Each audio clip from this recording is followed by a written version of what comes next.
How to use TikTok, a complete beginner's guide. In this video, you will learn the 13 things you need to know in using TikTok for your business.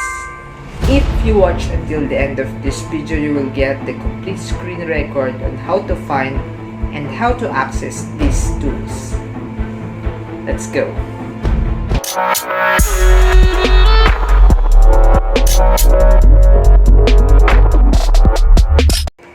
Hi guys, this is Archie, Noche, and kung bago ka pa lang sa channel ko, please do hit the subscribe button and the notification bell para ma-notify kayo sa mga susunod na video na gagawin ko all about social media marketing tips, tricks, and strategies para sa business mo online. Let's go! TikTok is a video sharing app where users can create a video and upload it to the platform. So these are the unique features of TikTok. Access to thousands of popular free music, hundreds of free emojis, stickers, and filters to make your video stand out, built-in free and easy-to-use video editing tools, tons of free videos to inspire you with your next one, available in 154 countries and 39 languages, creating a global community. TikTok challenges and duets that help your video get quickly discovered. And the TikTok is a powerful algorithm that shows you more of the same videos you like. Okay, so now ipapakita ko sa inyo ang screen record on these 13 tools na sinasabi ko para magamit mo na to sa next video mo for your business account here on TikTok. Let's go!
Hi guys, this is Archie, Noche, and I hope na may natutunan kayo dito sa video na ginawa ko on how to use TikTok, a complete beginner's guide. Let me know in the comments below kung meron kayong mga questions or tanong para sa video na to, and smash the like button and subscribe to my YouTube channel para ma-notify kayo sa mga susunod na video na gagawin ko all about social media marketing tips, tricks, and strategies para sa business mo online. That's all for today, and I'll see you on the next vlog.